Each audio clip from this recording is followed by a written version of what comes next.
The following show contains adult content. It's not our intent to offend anyone, but we want to inform you that if you are a child under the age of 18 or get offended easily, this next show may not be for you. The content, opinions, and subject matter of these shows are solely the choice of your show hosts and their guests, and not those of the Entertainment Network or any affiliated stations. Any comments or inquiries should be directed to those show hosts. Thank you for listening.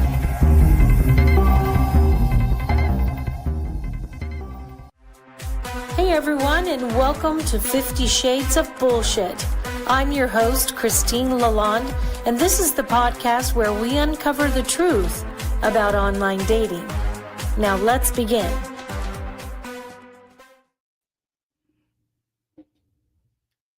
Hey everyone, I'm Christine. And I'm Steve. And this is 50 Shades of Bullshit. How you doing?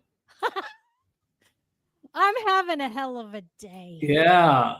I don't know much about Mercury in retrograde, but you're having some technical problems, huh? Yeah. Is Mercury anywhere? Oops, you just hit mute now. You're actually muted. There we go. Yep. And that just hit it again. Oh my God, my microphone is acting up today. It's so much going on that's crazy today that I'm ready to get high and go to sleep. I got you. Start the day over tomorrow, right? Oh, let's start it over. Well, today's 9/11 anyway, so it's kind of a bizarre day. I have bitter, sweet memories of a handful of years ago. I got real lucky. My first sizzle reel that I ever put together was 4 years ago. It was during COVID that I started my pivot, and I started my production company, and I came up with my first documentary idea. And September 11th, 2021, it was the 20-year reunion. The city of New York gave me a special permit to come to New York and film down at the memorial where the Trade Center is or was. Wow. And I got to go down with my film crew, and it was crazy because I saw a hotel online that had a picture of a room that you could see where the memorial is. And I was like, oh, I got to stay at that hotel. That obviously is right by the memorial. I wanted to be able to shoot from my hotel suite and be able to see down below. Yeah. And unbelievable, I got the freaking room that was in the picture. I manifested that so hard. And I had a firefighter. His name is Scott Goches. He's from Michigan, and he is a special trained search and rescue firefighter. And when 9/11 happened, him and a crew of 3 other guys jumped in a vehicle and headed to New York, and he was part of the search and rescue team. And my fucking mic. I cannot Don't touch anything today. So if I go in and out, that's why I'm touching my mic. Yeah. Scott went with us to New York. He was a search and rescue during 9/11 from Michigan. He went through hell and back this last 20 some years. He has really, really had PTSD. He's really suffered. He had cancer. He survived that. He had a lot happen to him since 9/11. And it's very exciting because he told me today that the 9/11 memorial reached out to him and asked him to come and say some words for a recording that they're going to do. And some of his equipment that he wore is going to be in the memorial. So that is really exciting. And it was probably one of the best sizzle reels I ever did. It was called Hollywood Dreams, The Unexpected Journey. And the reason why Scott as 9/11, with the 9/11 thing is in there is because he really, hit rock bottom after 9/11 with drugs and alcohol and going to jail because of it. And he just recently got his he got set up. He didn't do something to where he just was caught. He got set up for something. I won't go into it here. It's on my sizzle reel. But basically, he got his record sponged of that. And he has really straightened out his life, and he's a Teamster now. And so his part of it is going from, struggling and hitting rock bottom to changing his life and being in the movie industry. And it just, my mind is at 9/11 and everything that everybody went through, and how much our country has really been divided since then. And then, with all the bullshit that's happening with my normal shit today, it's one of those days. Well, take a minute to tell me. So I missed a week, and you interviewed our guest for part 1, or I guess that was part 2. Part 2. Tell me about him. I know a little bit about him from being on a Facebook group with him, but tell me how that went, because I haven't had a chance to listen. Funny, you're on a Facebook group with Paul? Yes. Interesting. But we are in a Facebook group for people with psychedelics. Oh my gosh, that's amazing. Well, let's just bring Paul on, and we'll talk about it. So Paul and I are friends through. Hi, Paul. Thanks for being here again. Well, thanks for having me back. Of course. Hi, Paul. We haven't really met, and now it's good to meet you. Yeah, Paul is.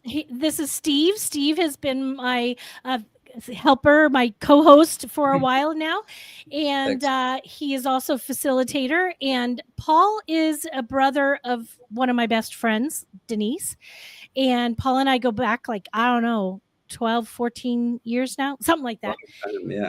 Yeah. And Paul is also a facilitator. And tell us, Paul, how you got involved in becoming a facilitator for psychedelics.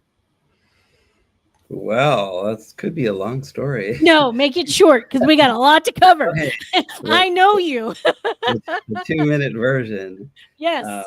Basically, as with a lot of people, it came out of my own healing. I was after, how can I work with my own trauma? First of all, I didn't even know what trauma was, or that I had it. And then after, it was, Bessel van der Kolk's The Body Keeps the Score that kind of blew that myth. Kind of shocking, really, to read that book. As I half jokingly tell people, I was turning the pages going, I am so fucked, reading about, talking about childhood issues and stuff. And so, but from there, I started doing my own work. I'd already been doing therapy and stuff, but, but kind of slow going. So I ended up getting into psychedelics, made some great progress, through, sitting every single month with the same ayahuasca group for a year. That's what really moved the needle, and I would say gave me a big foothold on my own trauma. And so from there, I thought I would like to be helping other people. And then I wanted to get more training. And so, I became certified in compassionate inquiry, got more mates, really elegant trauma informed way of working with people. And then also at that same time, I started learning Rosen method body work, which is kind of a long program, which I'm just getting ready to finish soon. I love that. So I got interrupted with the pandemic, because it's a hands-on specific body work, and you can't learn it while you're not doing hands-on. Anyway, so bringing all that to the table, then helping people work with their own issues and holding space for that, and supporting them, with. Again, I think that the therapeutic piece, I have what I call my 4 pillars of psychedelic facilitation. There's the therapeutic piece, which is the trauma-informed piece. And, there's a lot of ways you can get that. For me, it's compassionate inquiry. There's a somatic piece. And for me, again, that's Rosen method body work, a really powerful modality. I like it because it's one of the few that's hands-on, from start to finish. And then the other piece, of course, is your own psychedelic experiences, so that you're familiar with the territory. And then the fourth piece is the transpersonal psychology, which is non-dual, all the things that you run into in mystical experience and that kind of thing.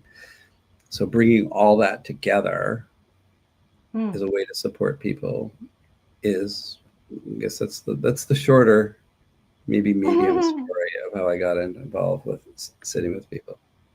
Well, Steve, what drew you into becoming a facilitator? Well, I actually did not have my first experience with psychedelics until I was in my 50s. So I had heard about them. I knew people who experimented with them. I grew up in the 70s where I watched my brother smoke pot, and I, saw people stoned and checked out. And I was like, no, I want to check in.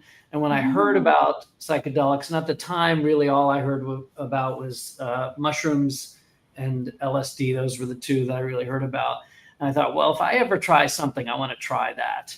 But never did. I did all kinds of personal development and personal growth experiences on through my late teens into my 20s, 30s, 40s. And then finally in my 50s, I'm reading again about psychedelics, and I'm already working with my own clients as a counselor and coach. I also have a bodywork background too, so I do a form of integrated body therapy, and so we have a similar background, it sounds like. But I didn't start, I don't think, until much later. I think, Paul, maybe had you done any experimentation in your youth? Yeah, as a teenager, I was Mr. Psychedelic. You were. But I will say that I was doing it 100% as an escape. I had no intention around it. Yeah, it was like, how far away can I get from my my pain and my challenges? So let's bookmark that and come back to it, because I know that part of where culturally we're moving is decriminalization or legalization of these substances. Maybe we'll bookmark it and come back to that, because I have concerns personally about people just doing recreational use and non-intentional use. But let's maybe keep the conversation around intentional use, because I think what Christine really intended is that we support people. And how do you find someone who can really, they can call you or I, but how do you find someone who is a legit person, who is really knows how to serve you as someone wanting to explore psychedelics? I know I have my thoughts. I'd love to hear yours, and I know you have a lot of experience too. Yeah, that's a really important question, actually. And so the first thing I would say is to someone looking is to, of course, you want to meet with the person, and you want to trust your own feelings. So be aware of your own sensibility. Yeah. Do I feel safe with this person? That's probably number one. Do I feel a little anxious, like, oh, they're gonna tell me what to do, or I would say that's more of a flag. So you want to feel comfortable with, and now some people, because of their trauma, they can only feel so comfortable, period. But as safe as they can feel, that would be the number one piece, I'd say. And number two, you could look at some basic training things or background, like I mentioned, my little 4 pillars, see if they cover that ground. But the problem really is that someone can have a good looking resume and not really have much safety within themselves. And so you can't really completely trust that. It's almost like it'd be worth having a session or two, like a 1 hour kind of a session, just to really get a sense of how you feel. Because a lot of people do, they take the medicine a couple times and they're like, the medicine told me I should, serve or be a shaman. And that's pretty common. The medicine, what do you think is the difference between a sitter, a guide, or a facilitator? Yeah, so I use those all interchangeably. People do have distinctions, they do have distinctions. I don't. So I have some different ideas. I'm interested. You want me to run with this one? You use them. Yeah. Well, I have, in fact, I did the first course I took, they distinguished 3 different distinctions.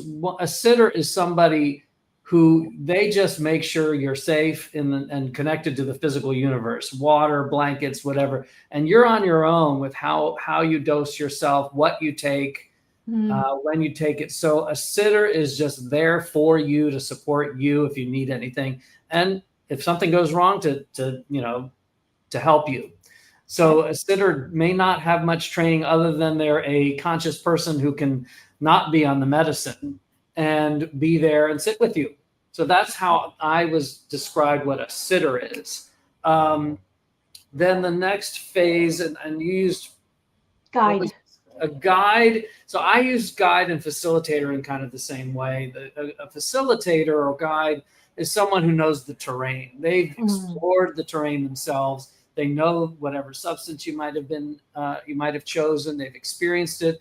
They know how to dose it, how to start you and titrate. They're not going to give you more than what you can handle. They can actually sense what it would be appropriate for somebody in their first try, first experience versus someone who's experienced it before. They might know different things about the substances. For example, if we're talking about mushrooms, different strains have different qualities to them and a different energetic feel to it. So they have a much more rich sense of experience themselves. Plus, I think there's something really, I think the most challenging part about being a facilitator, and you can speak to this too, Paul, is you're not a coach. You want to get out of the way so they can have their experience and really just trust that your presence is enough for them to feel safe. I love what you said, Paul. People have to feel safe. And when you're dealing with an unknown experience, you got to feel as safe as you possibly can. So those are the two. Now, I heard of a third that I'm not as familiar with, but Paul, you might be familiar with this in terms of the ayahuasca world, is when a facilitator is on a light dose of medicine themselves. Someone used the term a Sherpa, where they actually are in the experience with you. They're not responsible for the safety of the environment so much as to be in the space with you and help guide you or know where you are. So I've heard that third term, which I think is rather cool, although I have not done that myself.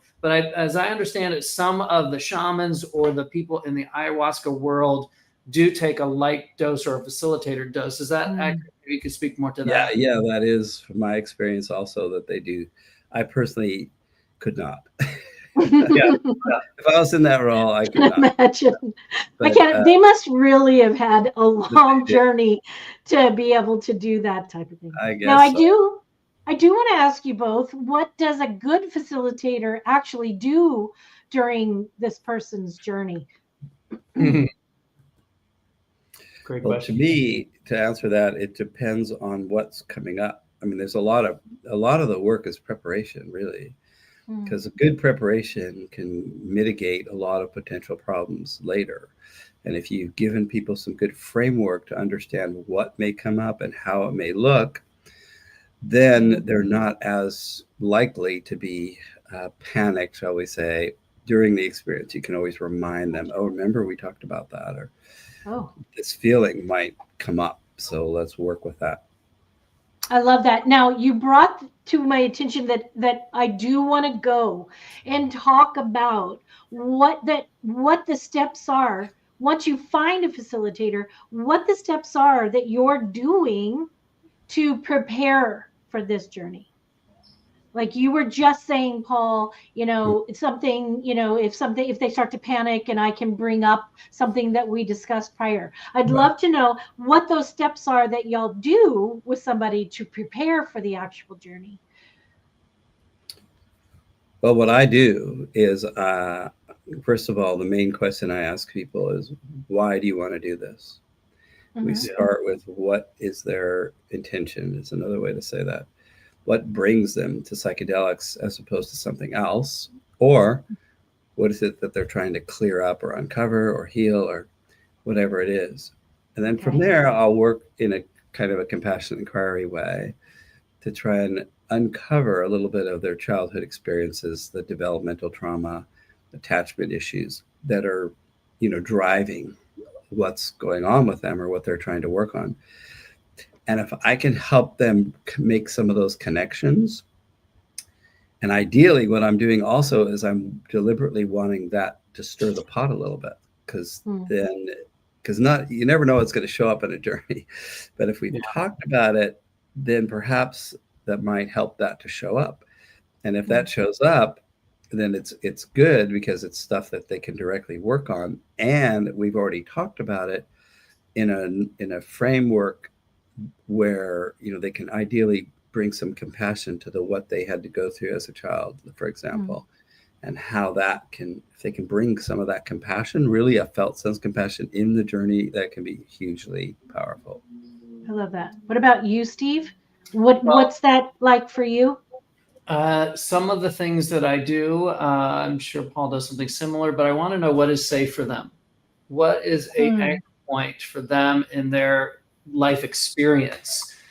So that if something does come up, I can be a reminder of, like when you're experiencing something in the psychedelic realm, you want to know that you're tethered to this reality. And I think the facilitator is that form of a tether. They are there to connect you to what is safe. So if they start going out there and experiencing fear or emotions, big emotions, first of all, I want to let them know that that's okay. And I can sit with them in the big emotions too. But also, if they want, what might bring them back to a sense of safety if they feel like they're gone somewhere and they're starting to get afraid. So I have a couple of questions for you both for the preparing for the journey kind of thing. The first one is, what are some common intentions people try to bring into a mushroom journey? Is there something that's common, that's a thread that people try to do? Well, there are a few, but I mean, to me, I'm looking at it through that developmental trauma lens, and the core belief that most people have in some way is that I'm not good enough, I'm broken, I'm bad, I'm wrong. And so whatever it is, it's often related either directly or indirectly to that sensibility. I mean, sometimes it's something more specific. Like I did have one person who said, I'm starting a new venture with people and I want some creative ideas, you know, and that's a little more unusual. I mean, at least in my world where I'm focused more on the therapeutic end. But mostly people are, you know, dealing with issues from their past, you know, sexual traumas, all kinds of things related. But, you know, that when boiled down, it takes it to something's wrong with me, and how can they help? How can I help them recognize that they're okay, even with whatever flaws they feel they have? I love that. What about you, Steve? Is there a common thread that you hear? Well, I'm going to speak to some of the stereotypes or the typical things that I know that people, and I think we're having a cultural shift. The more research that's being done and the more that we find in the media about the powerful use of psychedelics, the intentional use of psychedelics, the therapeutic use of psychedelics. So as that's coming to the foreground, some of what I'm about to say is falling away. But some of the times people come in and want a cool trip. They want to experience the colors and the visuals. And so I definitely make sure that if that's there for them, that they talk about it and that we could laugh about it and say, hey, you may or may not have some cool imagery. You may see colors. So I want people to know that. And I want to get that on the table right away with some people, so that if they have an expectation and it doesn't happen, they're not disappointed and spending their whole time searching for the cool lights and the aliens. Or if it does happen, that they're not afraid, that they know that some of this might happen. So I want to bring forward some of the typical things that we hear about in psychedelics. So that's one thing that I like to talk about. And then I also talk about, there's so many people who come to this who are already doing work with a counselor or a therapist or a coach. So I might ask them what they're already working on. And I might also ask them what they've been working on that's some unresolvable issue that they've been dragging around their whole life, so that we could just be real and talk about some of those things. I try to make it really accessible and simple to talk about. And again, it points back to what Paul was saying. I want to make sure that I'm a safe person that they could share those things with. How do you think that someone can mentally or emotionally prepare for the day? And are there like a lifestyle choices that they can do to help beforehand, like diet, rest, abstaining from certain things? Yeah, they call that the set and setting. Oh, I do had something. I did write something down about set and setting. Yeah. Yeah, if you can kind of pull that into that, that would be amazing. Well, Yeah. set is And also, basically Paul, can I invite Sure. you, because I know in the ayahuasca world, and I didn't know that you did so many years with that, there's a lot of prep. If you could speak to that too, because that even if someone's not doing ayahuasca per se, there might be some things from that people can bring. Yeah. Well, I have a lot of different views. So the the ayahuasca world, and I don't work with ayahuasca as far as with people. It's mushrooms and MDMA. The ayahuasca experience is really, it's different. It's a group, it's community. It has its own value, and I wouldn't even pretend to facilitate something like that. I'm more the individual therapeutic. Let's go in that direction. So as far as ayahuasca, they have a dieta that they want you to follow for a certain amount of time beforehand. And so the things that I find challenging for me personally, and I don't mean challenging to do, but challenging to accept, is that the time of having these requirements varies between groups. Yeah. What the things that are on these dietas, not the same either. Yeah. And then if you look at the actual science, there's a few things that you should definitely not have, like particularly anything that will affect like an MAOI inhibitor kind of thing. Like fermented foods is one of those things that you shouldn't. A lot of the other stuff is purely, it's part of the culture, it's part of the system. It's not physiologically, it's not going to affect anything that way. But the way they speak about it is that it's preparing you mentally. You're not going to eat salt or sugar. If you do eat salt or sugar, it's not going to hurt anything. But if you believe it's going to hurt something, well, then it probably will. So it's one of those things. It depends on where you're coming from. It's a respect in a sense for the process, but to me, it's kind of arbitrary as to what it is. I remember when I was doing some of my ayahuasca, they say you shouldn't eat pork. In between the 2 days, I'd be sitting there with carnitas. I just, I felt like I need some serious nourishment between these things. And so I wasn't quite following that kind of dieta. But so that's speaking a little more to the literalness of it. Yeah. But there is, it's good. And, the saying that everyone's probably heard, the journey starts when you decide to do it. Yeah. And so that is definitely the case. It's percolating, it's going. And so any little habits that you can do that can help the process getting your mind ready over time, could be little bits of meditation every day, writing a little journal every day. A specific diet, I don't think is, for me, I'm not really big on all of that. I remember the first ayahuasca journey I did, I was like a fanatic. Oh, I got follow the diet. Yeah. Exactly. I was like, didn't see much of a difference. Well, I mean, as I did it further moving along, I just wasn't. Yeah, it was Dennis McKenna that kind of turned me on to all that, because he had a website called ayahuasca.com, which I don't know if it's still up there anymore, but he had the whole thing about ayahuasca foods to really avoid and things not that it doesn't matter from a specifically medical, physiological point of view. And I was kind of surprised at all the stuff that was not an issue, but there were some things that were, but it was a much smaller list. So the dietas are all over the place. And so, it's whatever you feel, part of it is, working with it. Like, again, how do I feel about it? What things are going to help me prepare? If I really believe that that's going to really, because people, I read a lot of stuff and people are saying, oh, well, I didn't follow this and I had a bad trip, or I had a difficult time and I should have abstained from sex for a month before and after, or all these things. Yeah. And so, I would never argue with any of that, but I just think a lot of it has to do with people just assigning causes for things. Yeah. And, I would imagine that there's a certain amount of devoting oneself to some form of discipline that a strong support for emotional preparation, as well as, a clean diet. There are some things minimally that I ask of people is that they don't eat for around 4 hours ahead of time. Right.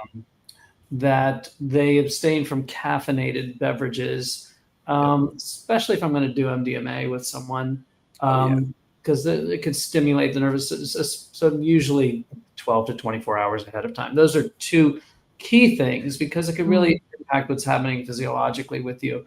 And then I'm sure that any really good facilitator is going to ask a number of medical questions to know if there are any contraindications with any medications that they may be on. So I definitely ask and screen to make sure that they're, especially some certain psychiatric medications, and there are even experts who you can consult with if they're on a specific medication. There are psychopharmacologists and psychiatrists who they specialize in. They'll meet with the client if it's out of my range, if it's something that I say, hey, I really want you to see this person and get cleared by them. And then there are certain circumstances where under the guidance of their psychiatrist that they may come off of a medication short term. But again, I'm not a doctor, so I don't advise people on that. But I know that to choose wisely a facilitator, they're going to be mindful of these things and mindful knowing when to say, hey, check with your doctor about this or check with this medical professional. Yeah, I kind of put that part of it in a separate category to like the dieta kind of preparations. Yeah. I have a pretty lengthy intake form, which asks all those questions to find out that part of it. That's, I think, more nuts and bolts with what's that individual person as opposed to a general dieta, let's say, that everyone gets, Yeah.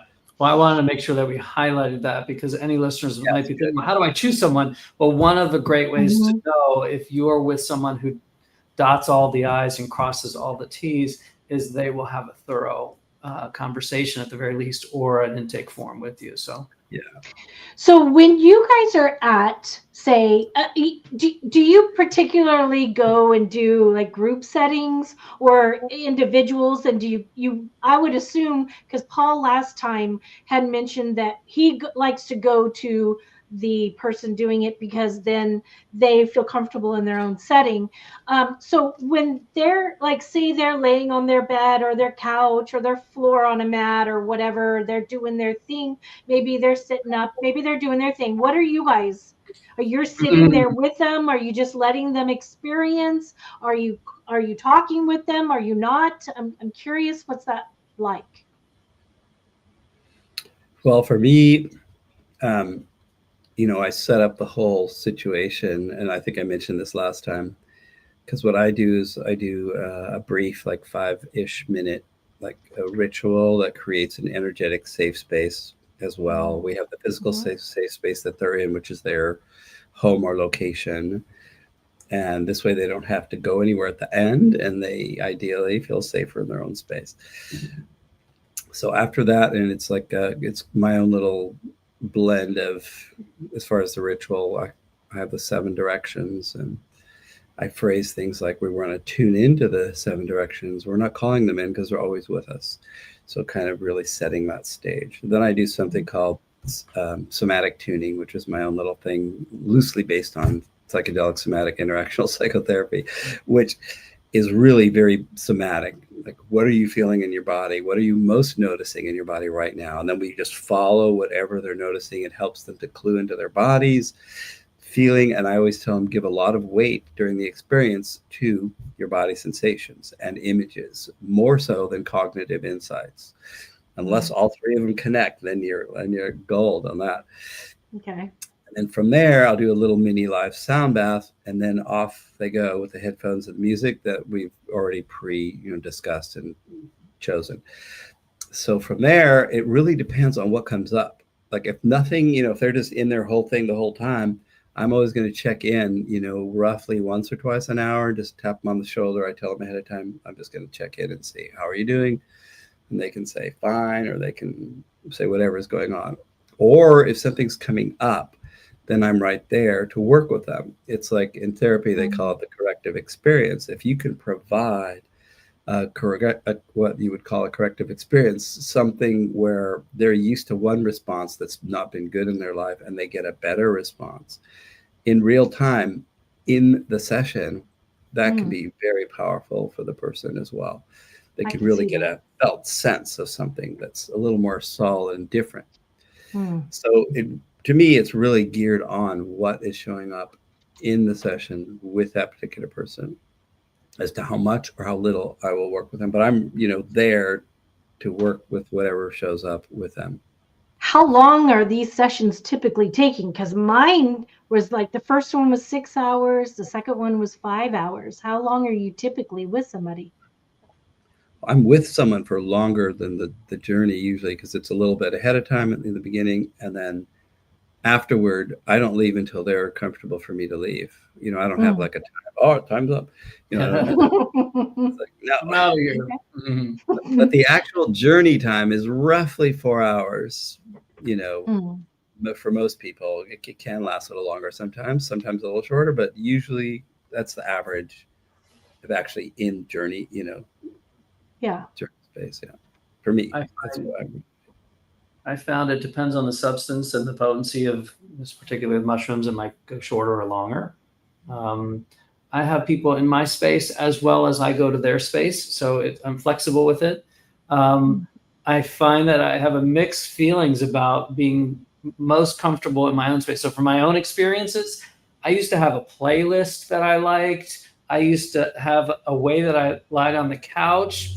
And I have a friend who's also a facilitator who said, why don't you try a different playlist this time? Or why don't we just change it up a little bit? And it was a completely different experience. And I really appreciated that they suggested it, because it shook things up a little bit. It required me to kind of rearrange my whole being and be in a journey in a different experience. So I totally agree with what Paul said, but I also kind of like the experience of having a curveball.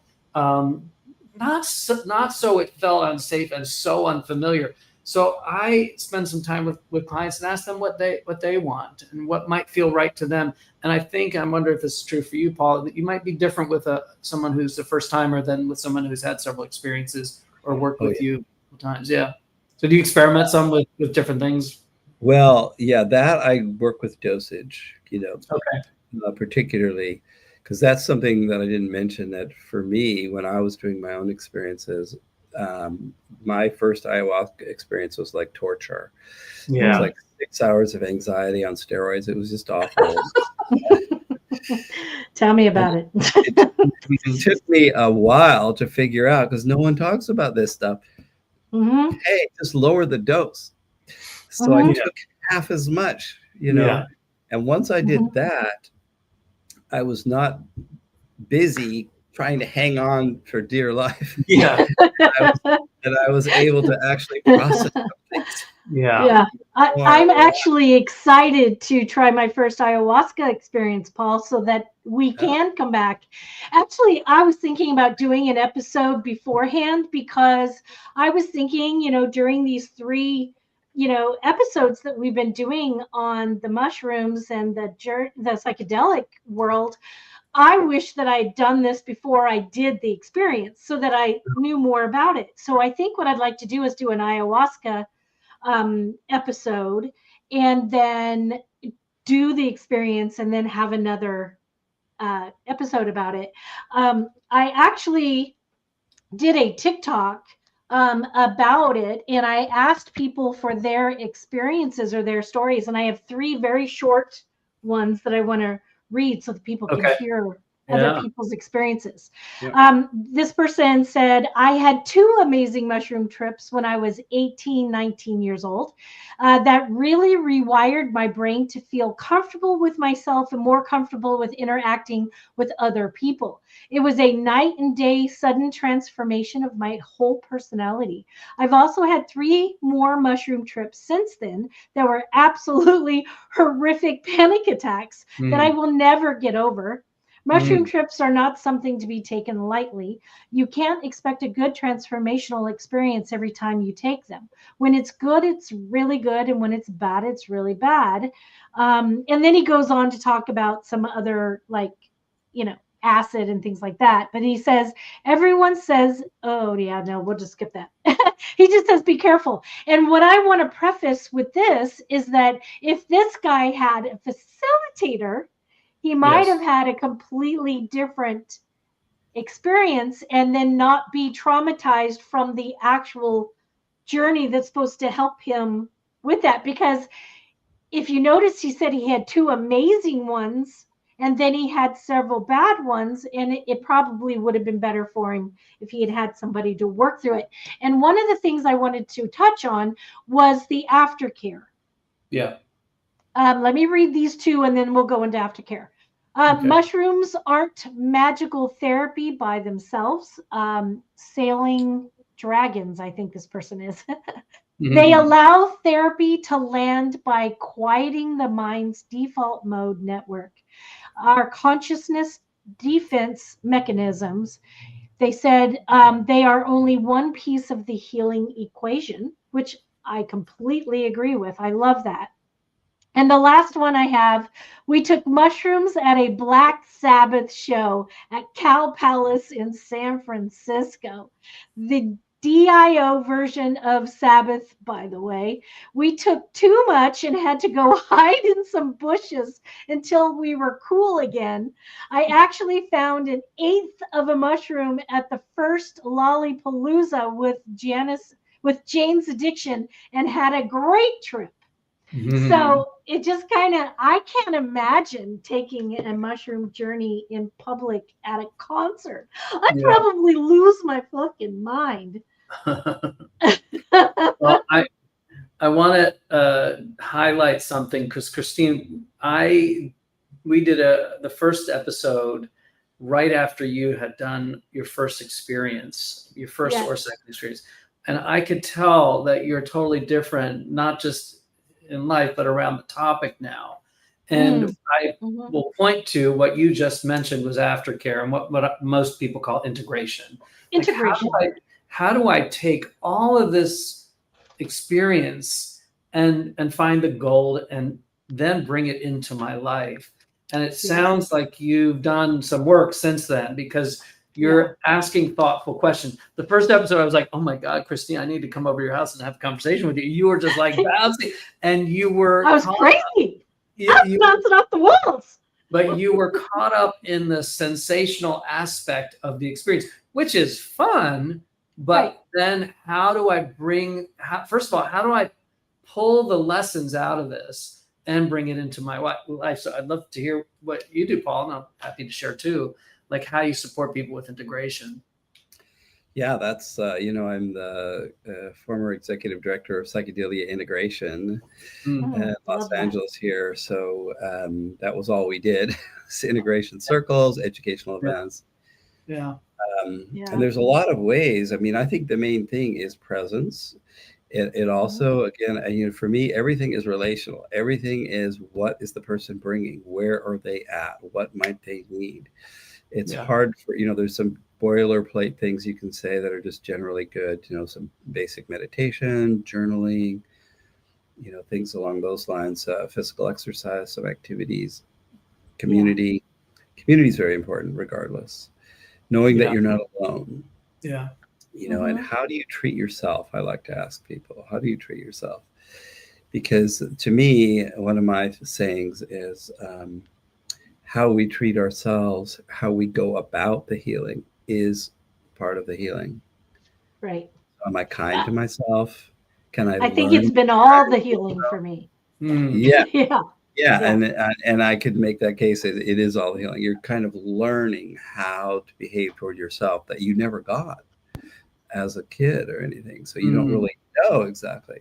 So bringing attention to that part, how can you know you're being awfully rough on yourself here, you know, for example, depending on what someone's trying to do. I am not there yet, and I'm frustrated, you know, and I'm still judging myself, and then they're judging themselves for judging themselves. Exactly. It's like I think a lot of people, Paul, I have to say something there. I think a lot of people expect the healing to happen immediately and to happen in the integration or the self-care after. When I find that it's been over a month now for me, a little over a month, and most of the healing and most of the integration has been self-reflecting, sitting with it, going through it in my mind. What did I see? What did I experience? What were things that I could now focus on, and not the feelings, thoughts, and the emotion side of it. It's the sitting within it and feeling all the things I felt and saw the things I saw, and I can really kind of look at it and see it from outside now and not inside of it where all the feelings were. And I think that a lot, like I was saying, a lot of people are thinking it's going to happen immediately or with this next day after integration stuff, but it actually is months and months and months and lots of time later. Yeah. Can I highlight something that you just said? You didn't use this phrase, but I'll say it. I call it witnessing. Witnessing yourself where you previously judged yourself. You know, it's almost like almost like having a bird's eye view of self, and you see this self that keeps judging and criticizing yourself. But now you could actually see it from a different perspective without the judgment, just letting it go and have some more peace around just who you are. And one thing I'll say about this entire modality, and I'd say it's true for most healing modalities, true too, is that it's not a passive experience. And mostly in our culture, we look at healing as this thing like, do me. You know, I go to a chiropractor, do me. I go to a massage, you know, or Western medicine, you know, give me the pill. And we want to fix that thing that we judge. But if we could stop judging it and learn that, for me, integration is starting to pull the wisdom that's already there that got exposed during this journey. You know, so one of the questions I often ask, and usually as people are coming out of it or within 12 to 24 hours afterwards, I'll say, what was most useful that you'd like to explore? And you know, it's kind of like if you tasted a flavor of ice cream, you didn't know what it was, and you let it roll it around your palate a little bit and wonder about it. So I invite people to take the insights from their experience and just be with it, be curious about it, wonder about it. And that, I think, is one of the most useful parts of integration, not drawing quick conclusions. So, 100%. Oh my God, 100%. I thought I didn't think I was drawing quick conclusions, but I was. Absolutely. So I want to ask each one of you, we've only got 2 minutes left. So I want to ask one of you each of this. Paul, what is one piece of advice that you give someone before their very first mushroom journey? Wow. There isn't just one. What's your highlight, your number one thing that you're like, this is the most important thing for me that I think you need to know? I think it's probably one of the most important things would be to really, for them to be clear on what it is they really want to work on, why they are doing this. Yeah. To me, that is the basis for all of it. It's the basis for why you might even go to regular therapy. You know, it's not any different. I think of psychedelics, I let them know psychedelics is not the star. The healing is the star. And, you know, it's just a tool in the toolkit. What you're really going after is the main thing, really. So I kind of downplay, or what's the word? I lower expectations about psychedelics is probably the biggest thing. I love that. And thank you for that. I'll be really quick, and I'm just going to borrow what Paul said in the beginning. Is feel safe. Trust yourself when you feel safe, because really you got to trust yourself. Nobody's gonna, wave a magic wand and do any of the magic for you. So. And what do you think, Steve? Real quick, what do you think is the biggest misconception about a facilitator that you wish people understood? What I just said, they're not doing the healing for you. They're holding space for you. As cliche as that term sounds, they're holding the space for you to do your work. Yeah, I love that. I do know that it is an incredible experience. I think that taking the fear out of it and making it about healing and about being with somebody that can help guide you through it is the most important thing. Thank you both for being here today. I have to say that it has been the most incredible journey for me. I completely think differently now. Bits and pieces of things come to me in a different way that I never even imagined. I think completely differently, and I don't look at my pain from my past the same. It's just not pain anymore. It's an experience and a learning journey, and I just never felt better, to be quite frank. So time is up, and I can hear Rebel in the background going, "Get over it!" So thank you, everybody, for coming today. The both of you are extraordinary. I can't wait to have you both back again. You're most amazing. Thank you, everyone, for coming every week, and we love having you here.